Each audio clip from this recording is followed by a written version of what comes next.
I was sorting through my sister Martha's old boxes in her spare room when my fingers brushed against a small, framed photo hidden under a stack of linens. It was a picture of a little girl with curly blonde hair, my granddaughter Lily, who vanished from the park 10 years ago. Martha always claimed she was infertile, but this photo was taken recently, the background her own garden. My heart hammered against my ribs. Martha had orchestrated the kidnapping and raised my child as her own.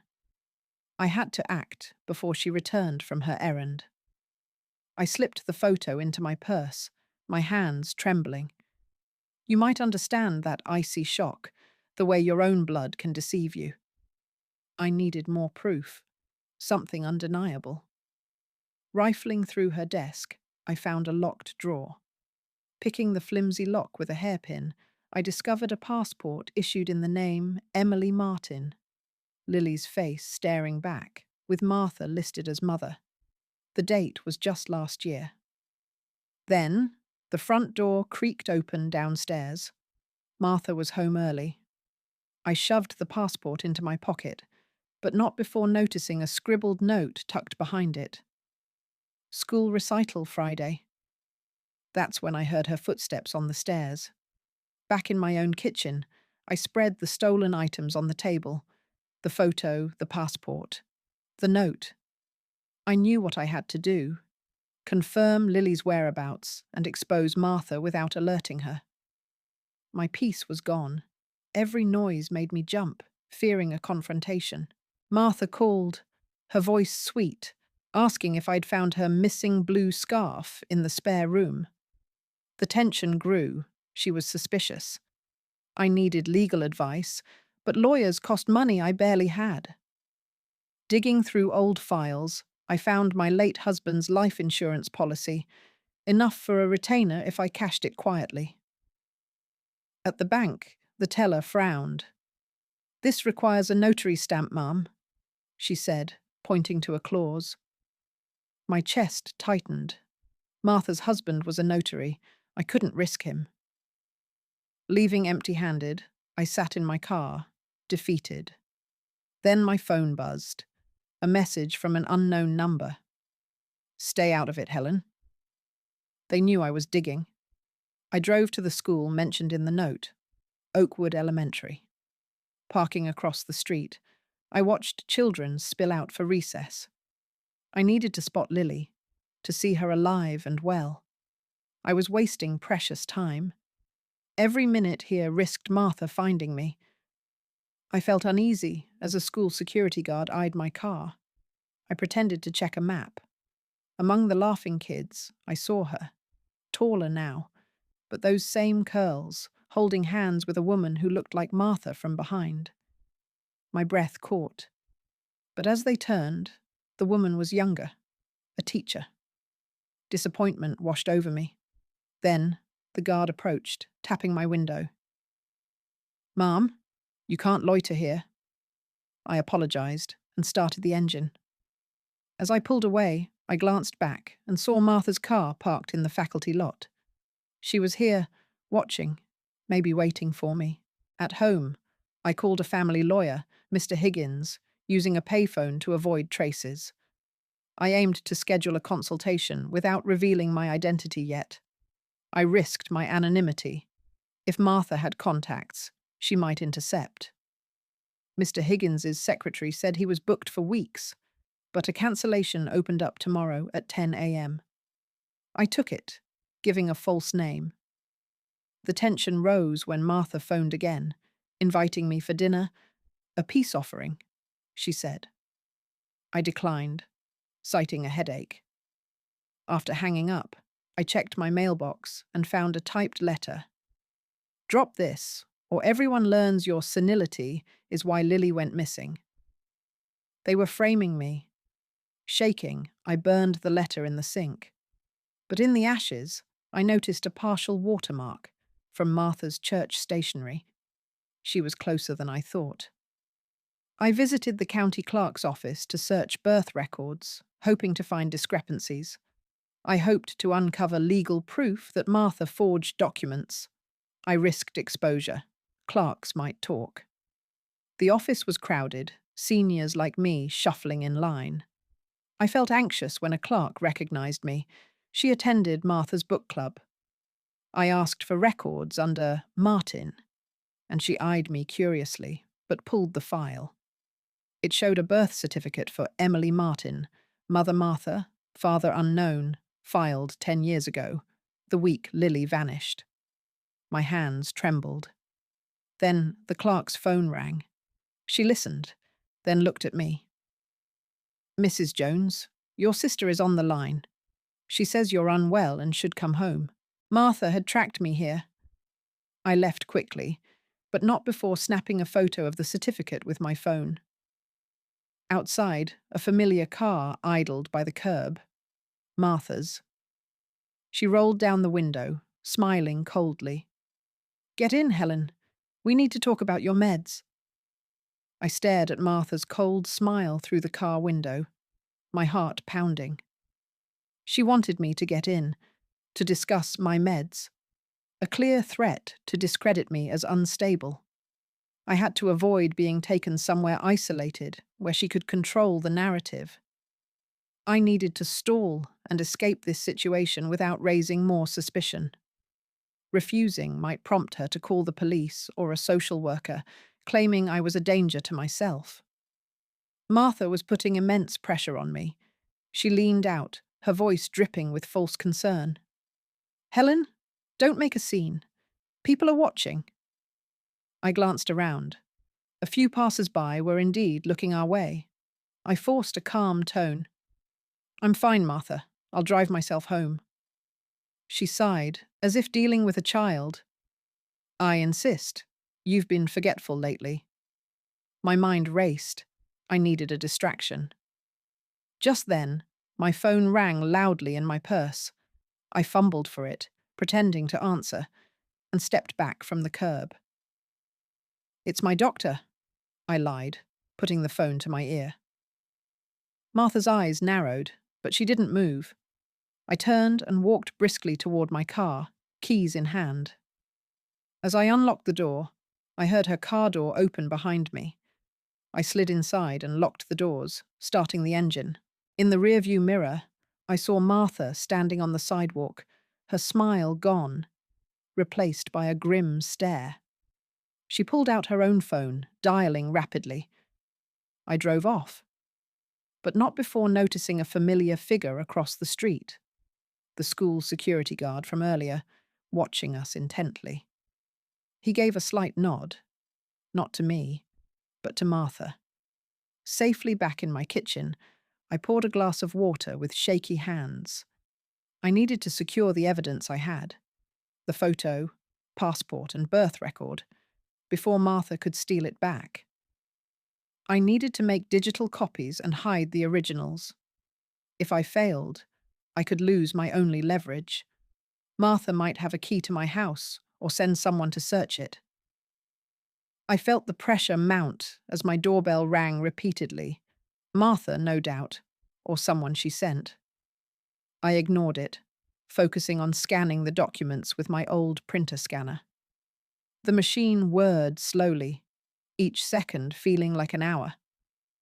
I saved the files to a USB drive and hid it in a box of tea bags in the pantry. The doorbell stopped, but then my landline rang. I let it go to voicemail. Martha's voice echoed through the room. "Helen, I'm worried about you. I've called Dr. Evans to check on you tomorrow." Dr. Evans was her friend, a physician who could certify me as incompetent. My chest tightened. I had to act fast. I decided to visit Mr. Higgins, the lawyer, early, before the appointment. Grabbing my purse, I peered out the window. The street seemed empty, but as I stepped onto the porch, a car I didn't recognize pulled up across the street, engine idling. The driver didn't get out, just sat there, watching my house. I drove to the public library, aiming to use their computers to email the scanned evidence to a secure account I created. I had to ensure the documents couldn't be destroyed, even if Martha accessed my home. Using time here meant delaying my meeting with the lawyer and increasing the risk of being followed. I felt palpable pressure. I kept glancing over my shoulder, expecting Martha or her ally to appear. Inside the library, I found a secluded computer terminal. My fingers trembled as I attached the files to an email. Just as I hit send, the screen flickered and went blank. A library staff member approached, saying, "Sorry, ma'am, we're having a system update. You'll need to log in again." My heart sank. Had the email gone through? I couldn't check without access.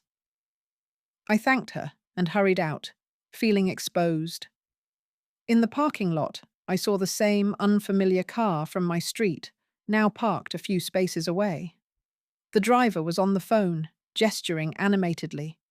I ducked into my car and drove off, taking a circuitous route home. When I arrived, my front door was slightly ajar. I hadn't left it that way. Pushing it open, I saw my living room. A drawer was pulled out, papers scattered. Someone had been inside. On the floor, amid the mess, lay a single torn photograph, the one of Lily from Martha's house, now ripped in half. I stood in my ransacked living room, my breath catching. I needed to call the police and report the break-in, but I feared Martha had influenced them already. I needed to secure the house and gather what remained of my evidence. I lost my sense of safety. Now, nowhere felt private. I felt the pressure intensify as my phone buzzed with a text from an unknown number. "Stop digging, or next time it won't just be papers." I ignored it and started cleaning up, finding that the USB drive was still hidden in the tea box. Thank goodness. I also discovered my old journal, where I'd noted Lily's habits before she vanished. Flipping through, I saw an entry about a birthmark on her shoulder, a small star shape. Martha never knew that detail. This could be proof if I could verify it with Lily now. But how? I remembered the school recital note. Friday was tomorrow. I decided to go, despite the risks. I called a locksmith to change my locks, citing the break-in. While waiting, I packed a bag with essentials in case I needed to leave quickly. The locksmith arrived, a kind older man who worked efficiently. As he finished, he handed me a new key and said, "Your sister asked me to hurry. Said you were having memory issues."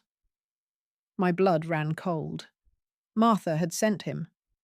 With new locks installed, I felt a sliver of control return. I aimed to attend the school recital tomorrow to see Lily and confirm the birthmark. Confrontation was likely. Martha would be there, and she might have me removed. I felt the pressure building. I had less than 24 hours to prepare. I spent the evening reviewing my evidence, making notes for the lawyer. My landline rang again. It was Mr. Higgins's office confirming my appointment for tomorrow afternoon. I agreed, feeling a flicker of hope. Later, as I tried to sleep, I heard a car slow down outside my house repeatedly. Peeking through the blinds, I saw the same unfamiliar car cruising by. I decided to set up my old camera to record the street, just in case. In the morning, I dressed carefully for the recital, choosing neutral colours to blend in. I drove to Oakwood Elementary, parking far from the entrance. The school was bustling with parents and children. I spotted Martha near the auditorium, holding hands with a girl, Lily. My breath hitched. She looked happy, chatting animatedly. I moved closer, using the crowd as cover. As Lily turned to adjust her dress, I saw it. The faint, star-shaped birthmark on her shoulder. It was her. My eyes welled up, but I blinked back tears. Suddenly, Martha's gaze locked with mine across the room. Her expression shifted from surprise to cold fury. She whispered something to a man beside her, the security guard from before. He started pushing through the crowd toward me. I backed away, but the exit was blocked by arriving families. The guard was getting closer, his hand outstretched as if to guide me out. I was trapped in a sea of happy faces, with no easy way out. The security guard pushed through the crowd, his eyes fixed on me. Martha watched from across the room, her smile tight and victorious.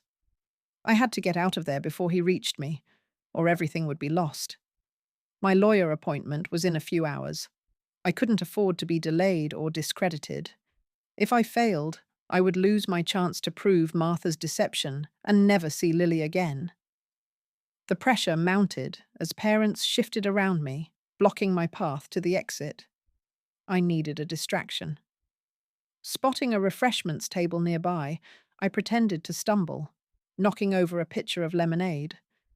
The crash drew attention, and people turned toward the noise.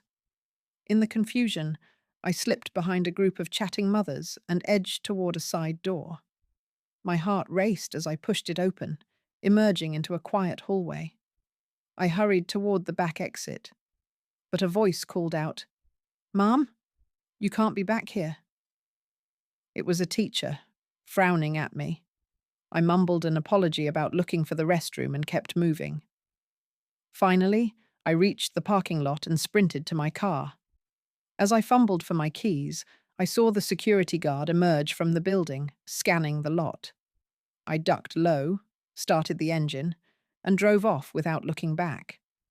But in my rearview mirror, I noticed Martha standing at the school entrance, phone to her ear, and the guard pointing in my direction. I was safe for now, but I knew they were tracking me. When I arrived home, my front door was slightly ajar again.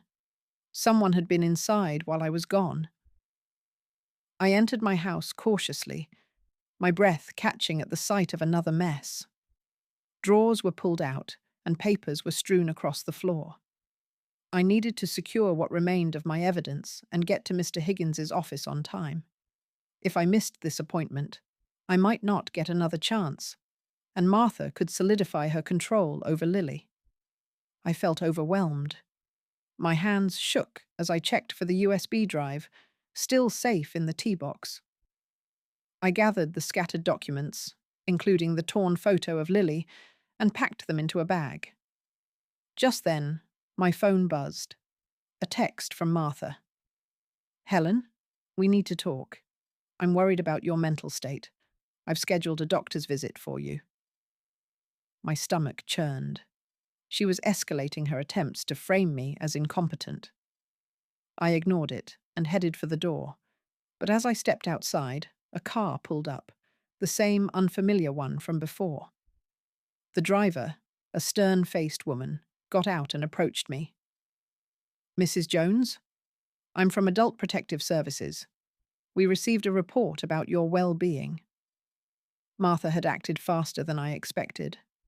I forced a calm smile. "I'm fine, thank you. I have an appointment to get to." She insisted on coming inside to assess my living conditions. I had no choice but to let her in, knowing every minute delayed me. As she surveyed the disarray, her expression grew concerned. Then, her eyes landed on my bag of evidence, left open on the table. The social worker pointed to my bag. "What's all this, Mrs. Jones?" I needed to deflect her attention without revealing my plans, or Martha's scheme might succeed. I risked having my evidence confiscated or being deemed unfit. I felt completely overwhelmed. I could feel my chance slipping away. I quickly zipped the bag and slung it over my shoulder. "Just old family photos I was sorting," I said, my voice steady despite my racing heart. "I'm late for a doctor's appointment myself." She frowned, but didn't stop me as I moved toward the door. "I'll need to follow up," she called after me.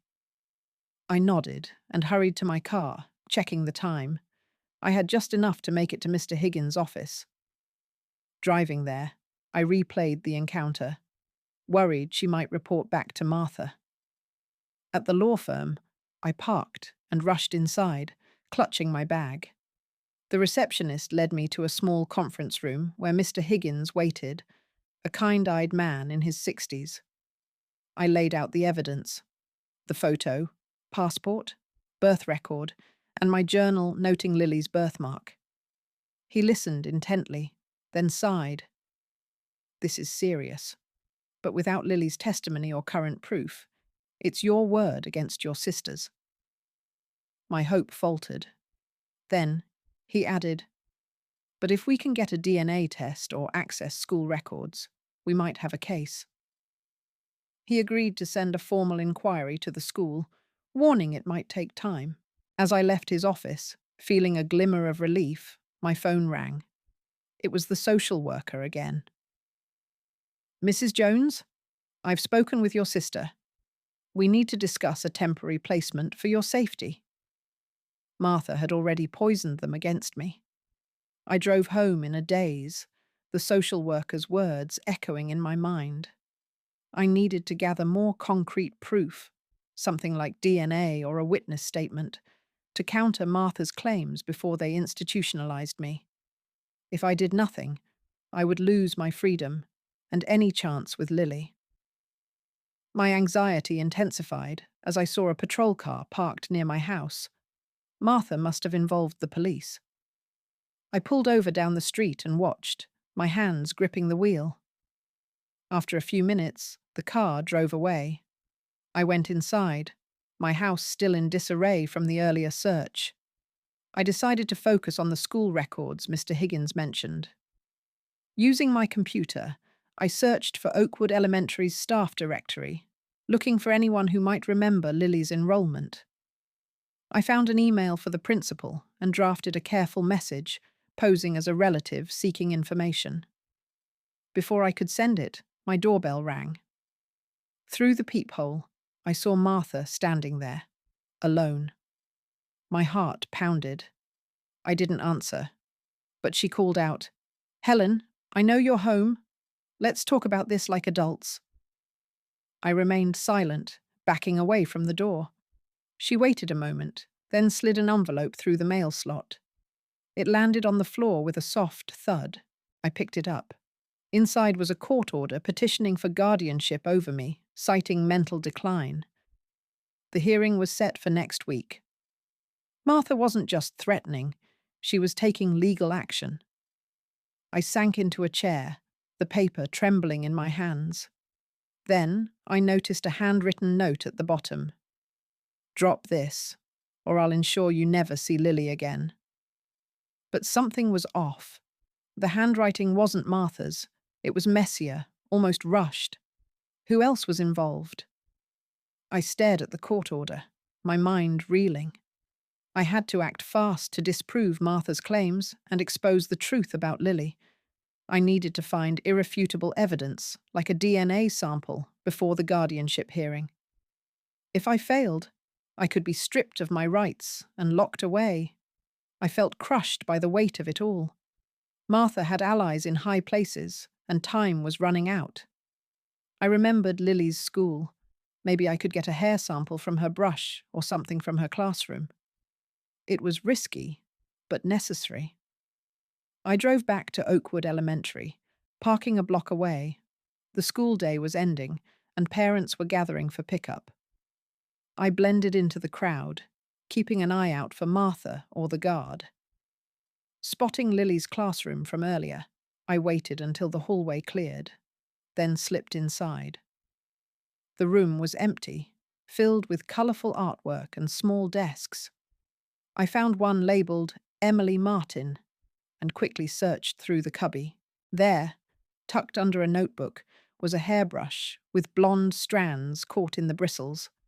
My hands shook as I sealed them in a plastic bag I'd brought. Just as I turned to leave, the classroom door opened.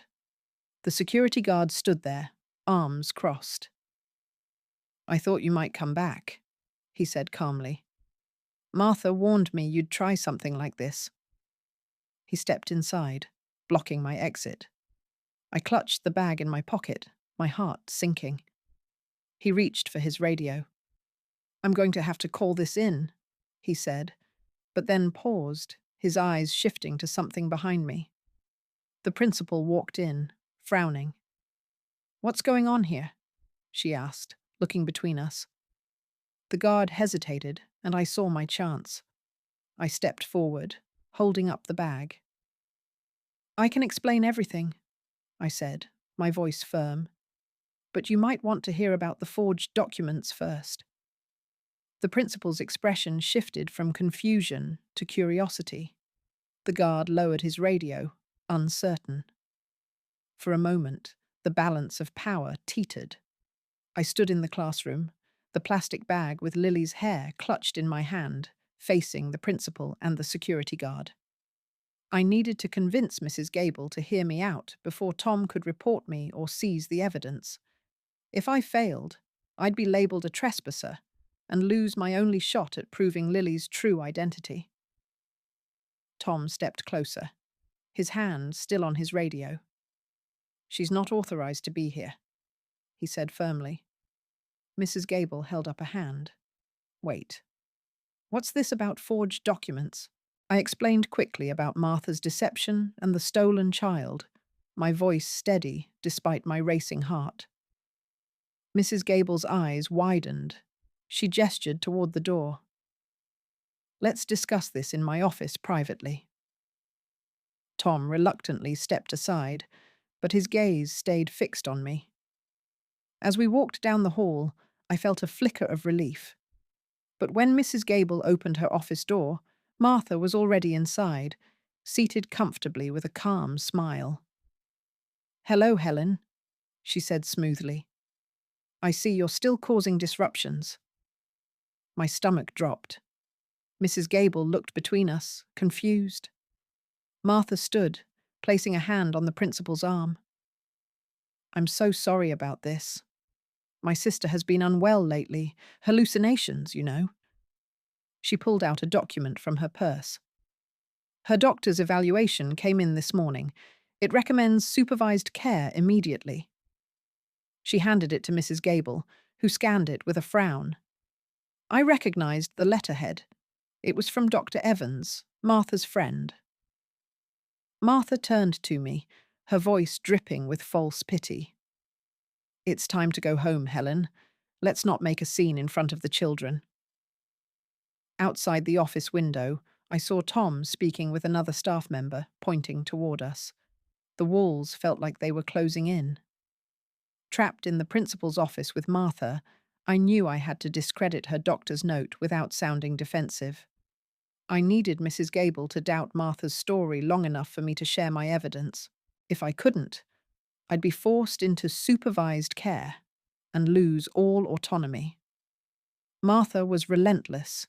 She kept touching Mrs. Gable's arm, reinforcing her story that I was falling apart. I took a deep breath and addressed the principal directly. "I have proof right here," I said, pulling out the USB drive from my pocket. "Scanned documents showing the forged passport and birth certificate. My lawyer has copies too." Mrs. Gable hesitated, glancing at the drive. Martha laughed lightly. "More of her fantasies, I'm afraid. That's probably just old photos." But Mrs. Gable didn't dismiss me. "Perhaps we should look at this together," she suggested, moving toward her computer. Martha's smile tightened. "There's no need. The authorities are already involved." Just then, Tom knocked and entered, holding a cell phone. "Mrs. Jones, there's a call for you. It's Adult Protective Services. They're on their way to your house again." Martha nodded, as if expecting this. I felt the noose tightening. Mrs. Gable paused, her hand hovering over the computer. "Maybe we should wait for them," she said uncertainly. I knew time was running out. I slid the USB drive onto her desk discreetly. "Please, just look at it when you have a moment," I whispered. Martha saw the exchange and her eyes flashed with anger. She stepped between us. "Helen, let's go. Now." She gripped my arm firmly, guiding me toward the door. I had no choice but to comply. But as we left, I caught Mrs. Gable's eye. She pocketed the drive quickly. A small victory, but Martha's grip on my arm was unyielding. Martha led me out of the school, her hand tight on my elbow. I needed to break free and contact Mr. Higgins before the social workers arrived at my home. If I didn't, I might be taken into custody based on Martha's false claims. If I failed, I would lose my freedom and any opportunity to save Lily. Martha was now using physical force. She practically marched me toward her car. "You've brought this on yourself," she muttered. I pulled back slightly. "I need to use the restroom before we go," I said, hoping for a delay. She sighed irritably, but pointed to a nearby gas station. "Make it quick." Inside the restroom, I locked the door and pulled out my phone. I called Mr. Higgins's office, but it went to voicemail. I left a hurried message about the guardianship petition and the school incident. Then, I texted the social worker's number I'd saved, stating I was fine and being coerced. As I flushed the toilet for effect, my phone buzzed. A notification from my home security camera. I opened the app and saw two people in suits at my front door, the social workers. They were early. My heart sank. I had to stall longer. When I stepped out, Martha was on her phone, her back to me. I overheard her say, "Yes, make sure they hold her until I get there." She was coordinating with someone. I pretended to trip, dropping my purse. Contents scattered, buying a few seconds. As I gathered them, a car pulled up, the same unfamiliar one from before. The driver got out, a man I didn't recognize. "Everything all right, Martha?" he asked. She nodded. "Just helping my sister." He eyed me coldly. I realized he must be involved in their scheme. I stood up slowly, planning my next move. But then Martha's phone rang again. She answered, and her face paled. "What? When?" she snapped, then glared at me. "It seems your lawyer just filed an emergency motion to block the guardianship." She grabbed my arm again. "We're leaving now." But the man stepped forward. "Wait, Martha. We have a problem." He showed her his phone screen. On it, I saw a news alert about a local school investigation into enrollment fraud. Mrs. Gable must have acted faster than I thought. Martha released my arm, staring at the man's phone. I needed to use this distraction to get away and meet with Mr. Higgins to solidify our case. If I stayed, Martha might still force me into custody. The risk was great. Every moment under her thumb endangered my credibility. The dynamic changed as Martha argued with the man in hushed tones. "How did this leak?" she demanded. He shrugged, looking nervous. "The principal must have called the district office." I edged toward the gas station entrance, hoping to slip away. But Martha noticed and snapped, "Don't even think about it." Just then, my phone rang. It was Mr. Higgins. I answered quickly. "Helen, I saw your message. The motion is filed, but we need you here to sign affidavits. Where are you?" I explained the situation in a low voice. "I'll send a paralegal to pick you up," he said. "Stay put if you can." Martha overheard and stepped toward me. "Hang up, Helen." The man from the car intervened. "Martha, maybe we should lay low. The media's involved now." She hesitated, her confidence wavering. I seized the moment. "I'm not going with you, Martha. My lawyer is sending someone." Her eyes narrowed. "You'll regret this." She got into her car and sped off, the man following in his vehicle. I stood alone, trembling with relief. Minutes later, a young woman pulled up in a sedan, the paralegal from Mr. Higgins' office. She introduced herself as Sarah and drove me to the firm. In the car, I checked my phone again. The social workers had left my house after no answer. At the office, Mr. Higgins had the DNA kit ready. "We'll send Lily's hair sample to the lab today," he said, "but it'll take a few days for results." I signed the papers, feeling a burden lift. But as I left, Sarah handed me an envelope. "This was delivered for you earlier." Inside was a photo of Lily at school, with a note, "Stop now, or she disappears for good." The handwriting matched the court order, not Martha's. Back home, I locked the new bolts and leaned against the door, exhausted. I needed to identify the unknown handwriting and uncover who else was helping Martha. If I didn't, Lily could be moved or hidden, and my evidence might become useless. If I did nothing, I could lose her forever. The stress increased as my phone showed missed calls from blocked numbers. I examined the photo and note. The paper felt cheap, like from a generic printer. I remembered the security guard, Tom. He might know something. Using my computer, I searched for local private investigators or associates of Martha. I found an old community newsletter mentioning Tom's brother, who ran a small security firm. Could he be involved? Just then, my doorbell rang. Through the peephole, I saw Sarah, the paralegal, holding a folder. "Mr. Higgins asked me to bring these updates," she said.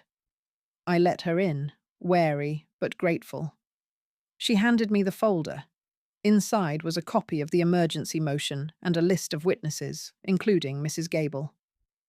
"The school is cooperating," Sarah said, "but Martha's filed a counterpetition alleging you harassed Lily." My heart sank. As Sarah left, she paused. "Be careful, Helen. I've seen cases like this. People get desperate." After she drove off, I noticed a car parked down the street, the same one from earlier. The driver was watching my house. I called Mr. Higgins and reported it. "I'll notify the police," he said, "but without proof, it's your word against theirs." I hung up, feeling isolated. Then my landline rang.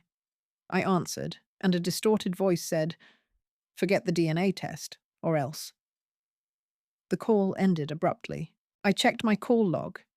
It was from a payphone near Martha's neighborhood. I knew then that Martha wasn't acting alone, and her network was tighter than I thought. But I had one advantage. The DNA test was already underway, and soon the truth would be undeniable. I just had to survive until then. The DNA lab called to say there was a delay. A paperwork issue needed verification from my doctor. Martha must have interfered again. I could feel her fingers in every delay. I needed to resolve this quickly, or the test might be invalidated, pushing the guardianship hearing in her favor. If I failed, I'd lose my last chance to prove Lily was mine. The pressure mounted as I saw the unfamiliar car still parked down the street, its driver watching my house. I decided to visit the lab in person to sort out the paperwork, despite the risk of being followed. Driving there, I took back roads, but the car tailed me at a distance. At the lab, the clerk was hesitant, citing privacy concerns until I showed my ID and the lawyer's reference. She eventually agreed to process the forms, but warned it would take another 48 hours. As I left, the waiting car pulled up, and the driver rolled down his window. It was Tom, the security guard from the school. "Stay away from the lab, Helen," he said calmly. "You're only making things worse." I ignored him and drove off. But when I arrived home, my mailbox had been forced open, empty. All my incoming mail was gone, including any lab correspondence.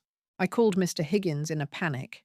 He advised filing a police report for mail theft, but I knew it would be my word against theirs. Then, my phone buzzed with a text from an unknown number. "The DNA sample is contaminated. Too bad." My heart sank. But when I checked the lab's online portal, the status still showed processing. Someone was lying to me. I drove to the police station to report the mail theft, hoping to create a paper trail against Martha and Tom. I needed official documentation to support my claims of harassment before the guardianship hearing. If I didn't, The judge might see me as paranoid and unstable. The pressure was intense. Every moment felt like a battle for my sanity. At the station, the officer was polite but skeptical, taking notes slowly.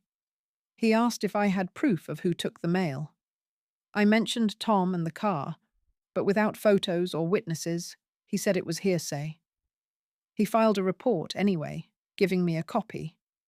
As I left, I saw Tom's car parked across the street. He was watching the station. I felt a chill. They were monitoring my every move. Back home, I decided to set up a camera facing the mailbox. While installing it, my neighbor, Mrs. Phelps, came over with a bundle of letters.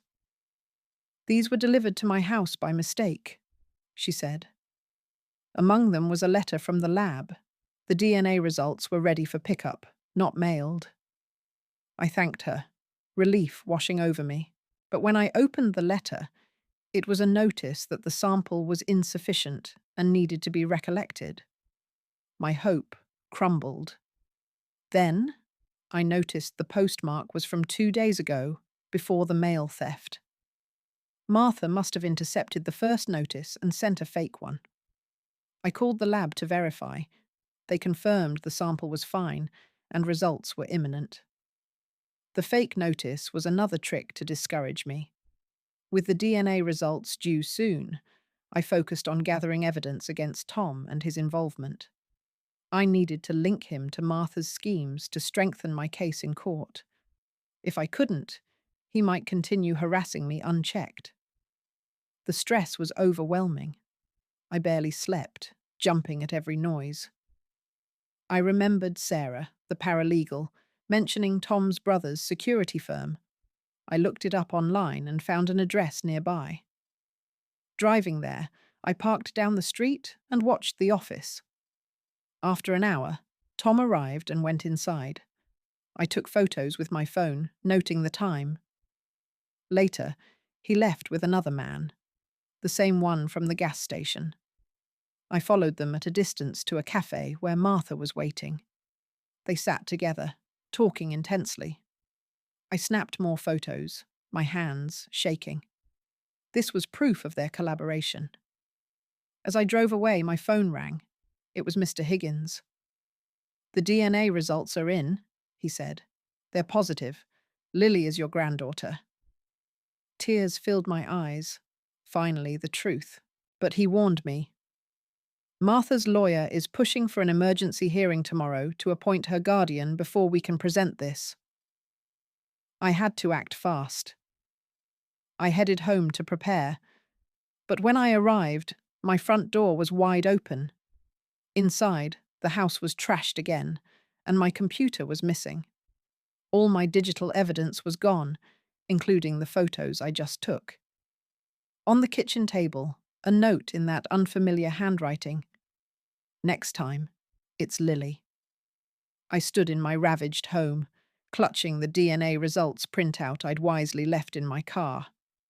I needed to get this evidence to Mr. Higgins immediately and secure a protective order for Lily. If I delayed, Martha might flee with her or destroy more proof.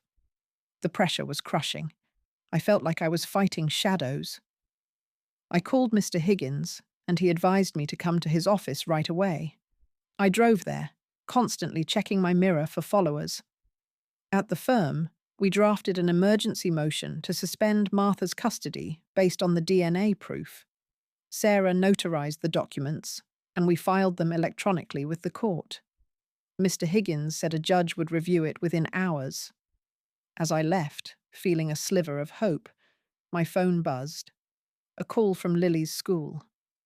Mrs. Gable was on the line. "Helen, I saw the news about the DNA test. I've suspended Martha's access to Lily pending investigation. But Martha just pulled her out of school early, saying it was a family emergency." My blood ran cold. I rushed to the school, but they were gone. I called Martha's phone. No answer. Then, I remembered the cafe where I saw them meet. I drove there, and sure enough, Martha's car was parked outside. I peered through the window and saw Lily sitting with Martha and Tom, looking confused. I started to approach, but Tom saw me and stood up, blocking the door. Martha led Lily out the back.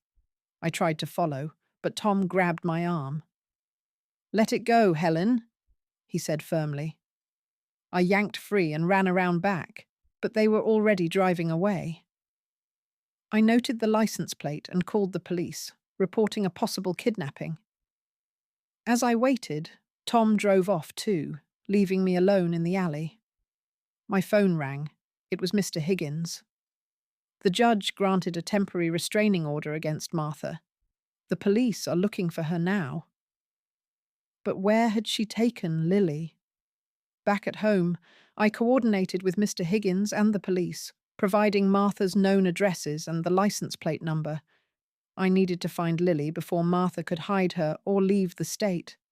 If I failed, Lily might be lost to me forever, and Martha could evade justice. The anxiety was unbearable. Every ring of the phone made me jump. The police issued an Amber Alert, and news outlets picked up the story. I stayed by the phone, giving interviews to local reporters to keep pressure on Martha. Hours passed with no leads. Then I got a call from an unknown number. It was Lily, her voice small and scared. "Grandma? Martha says we're going on a trip, but I'm frightened." My heart ached. I kept her on the line, signaling Mr. Higgins to trace the call. "Where are you, sweetie?" I asked gently. She whispered, "At a big house with a red door." I saw a sign for Willow Lane. The call cut off. I relayed this to the police. Willow Lane was a rural area outside town. They dispatched units to search. Mr. Higgins arrived at my house to wait with me. As dusk fell, the police called. They'd found Martha's car at a cabin on Willow Lane. Martha and Lily were inside, and Martha was arrested for custodial interference.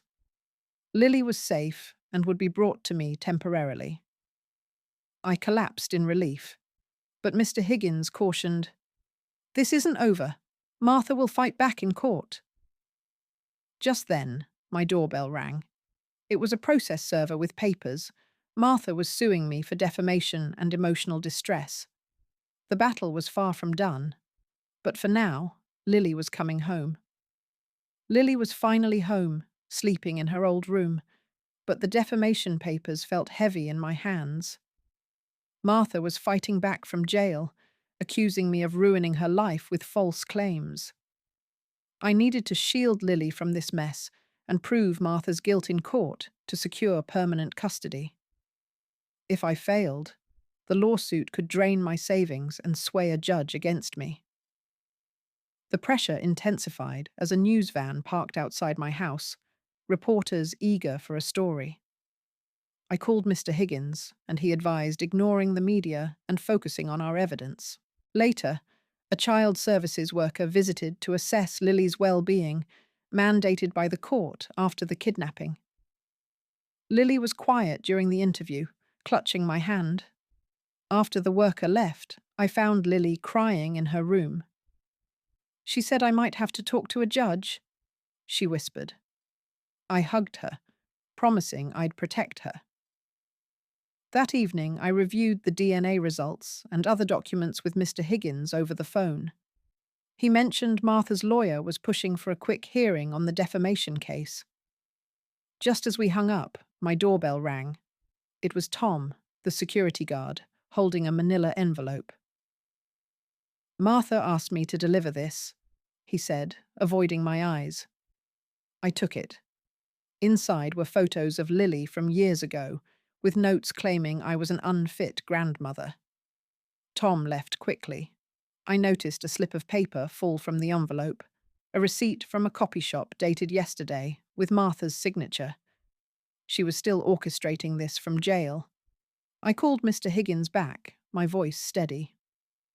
"We have proof she's continuing the harassment." He said he'd file a motion to restrict her communications. But as I ended the call, I saw Lily watching from the hallway, her face pale. "Is she going to take me away again?" she asked. I knelt and held her tight. No, sweetheart. Never again. But inside, I wondered how deep Martha's influence went.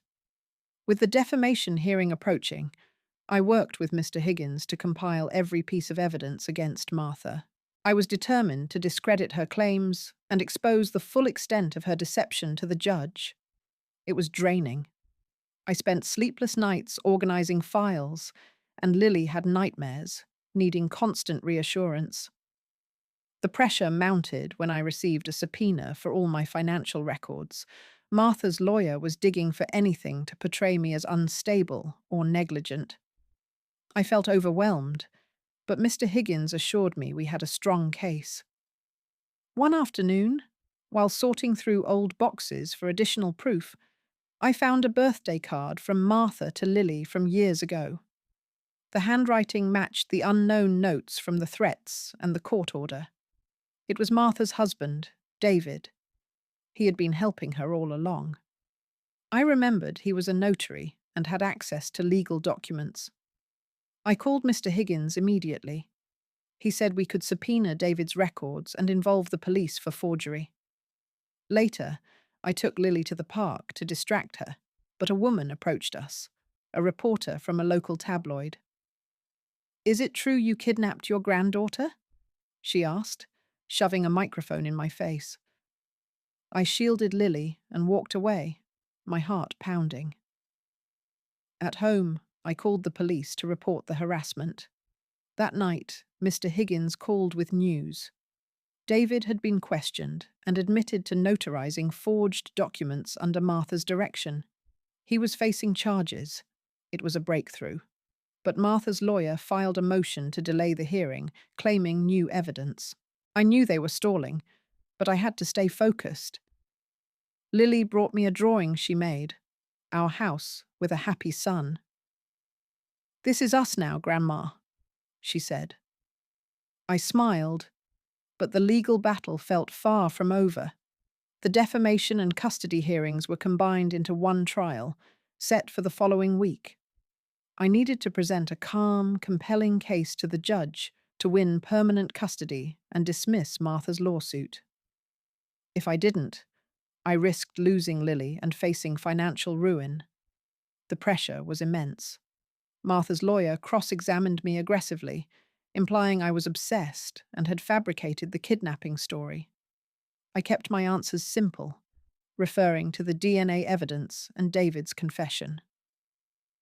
During a break, Mr. Higgins warned me that Martha might take the stand and play the victim. Just then, Mrs. Gable, the school principal, arrived as our witness. She testified about Martha's erratic behavior and the forged enrollment papers. The judge listened intently. When Martha took the stand, she cried, claiming she took Lily out of love and that I was never fit to be a grandmother. Her performance was convincing, and I felt the judge's skepticism. But then Mr. Higgins presented the handwritten notes from David, linking them to Martha's instructions. Martha denied it, but her voice shook. The judge called for a recess. Outside the courtroom, I saw David waiting. He avoided my gaze. Later, back in session, the judge reviewed the evidence and granted me temporary custody pending a full ruling. Martha was remanded back to jail for violating bail conditions by contacting me through Tom. As we left, a woman approached me. She introduced herself as a social worker from Family Services. "We're recommending Lily stay with you, but we need to monitor the situation," she said. I agreed, relieved. But when I got home, there was a voicemail from an unknown number. "This isn't over." I deleted it, focusing on Lily's smile as she helped me make dinner. The fight was draining, but we had each other. The final hearing arrived, and I was determined to end this for good. I needed the judge to award me permanent custody and dismiss Martha's defamation suit, securing our future together. Emotionally, it was draining. I felt exhausted, and Lily was anxious about more changes. The pressure peaked when Martha's lawyer presented a new witness. a neighbour who claimed I often left Lily alone years ago. It was a lie, but it shook my confidence. Mr. Higgins cross-examined her, and she admitted Martha had paid her to testify. The judge was clearly annoyed. Then Tom was called to the stand. Under oath, he confessed that Martha and David had coerced him into helping, threatening his job. He provided emails showing Martha's plans to discredit me. The evidence was overwhelming. In her closing argument, Martha's lawyer pleaded for leniency, citing Martha's motherly instincts. But the judge wasn't swayed. He ruled in my favor. Permanent custody granted, the defamation suit dismissed, and Martha faced criminal charges for kidnapping and forgery. David was also charged as an accomplice. As the gavel fell, I felt a weight lift. Outside, Mr. Higgins hugged me. "It's over, Helen," he said. Lily squeezed my hand, her eyes bright. We went home, and for the first time in months, I slept through the night. The next morning, the phone rang. It was the social worker confirming the case was closed. Lily and I planted flowers in the garden, a simple, quiet activity. But as I watched her laugh, I realized Martha's legacy of deceit had finally ended. We were free to build our own story, one without fear or lies. The weeks passed quietly, with Lily settling into school and therapy to help her heal. I focused on creating a stable, loving home, letting go of the anger that had fueled me. I needed to ensure Lily felt safe and loved, without the shadow of the past. There was no more pressure. The legal battles were done, and Martha was serving a sentence, her appeals denied. David had moved away, and Tom had lost his job, but apologized to me in a letter. I forgave him, for my own peace. One afternoon, Lily and I sorted through old photo albums, putting pictures of Martha away, but keeping ones of happier times. "I'm glad I'm with you, Grandma," she said, leaning against me. We started new traditions, baking on Sundays, walking in the park, and volunteering at a local shelter where I shared my story to help others in similar situations. Mr. Higgins checked in occasionally, becoming a friend rather than just a lawyer. I updated my will, ensuring Lily would always be cared for, and set up a college fund for her. The house felt full of light again, no longer a fortress. One evening, as we sat on the porch watching the sunset, Lily told me about her dreams of becoming a teacher. I smiled, knowing she had a bright future. The revenge I sought had turned into redemption, not through punishment, but through the quiet strength of rebuilding. The chapter of Martha was closed, and ours was just beginning. I held Lily's hand, content in the silence, grateful for the second chance we both deserved.